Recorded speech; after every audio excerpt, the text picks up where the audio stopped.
এটা জানিয়ে না সে যদি দেয় না আমি কারো হাসে চাকরি করি এই তো আমার হলে মজা লইব। আরে এটা শান্ত হয় না, হ্যাঁ কারো আসো কাম করে এই তো সুযোগের লোক মজা লওয়ার। কিরে আমার দিকে মুখ ঘুরাস কে রে? তোর দেখিয়া মুখ ঘুরাইছি না, মুখ ঘুরাইছি তোর অধপতন দেখিয়া।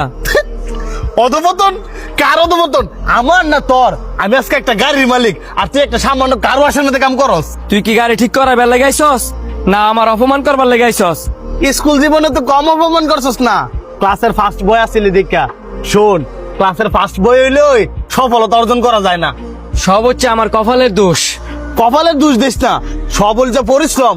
আজকে আমি কঠোর পরিশ্রম করছি দেখেই এরকম কয়েকটার গাড়ির মালিক। আপনি ক্লাসের টপারই দিয়ে পারস, কিন্তু তোর ভিতরে পরিশ্রম নাই দিকে তুই আজকে গাড়ির মেকানিক। মেকানিক বলবি না, আমি গাড়ির ডাক্তার। তোর যেমন রোগ হইলে তুই ডাক্তারের কাছে যাস, এমন গাড়ির কোনো রোগ হইলে আমার কাছে আই।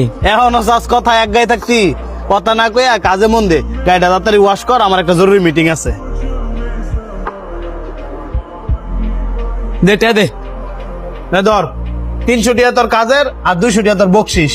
শোন, যাওয়ার আগে তোর একটা কথা কয়ে যাই, শিক্ষিত হইলেই জ্ঞান অর্জন করা যায় না। কিরে এই গাড়ির মেকানিক তোর বন্ধু? আর কইও না ভাই, আমার ক্লাসের ফার্স্ট বয় আছিল, হ্যাঁ 200 টাকা বকশিস দিয়েছি, আর হ্যাঁ আমার কাগজটা গিফট দিছে। সামান্য কাগজ? অপমান করছস না, নে তোর গাড়ির ব্রেক ফেল করে দিলাম। ভাই আসলে দিকে ব্রেক লইতেছে না।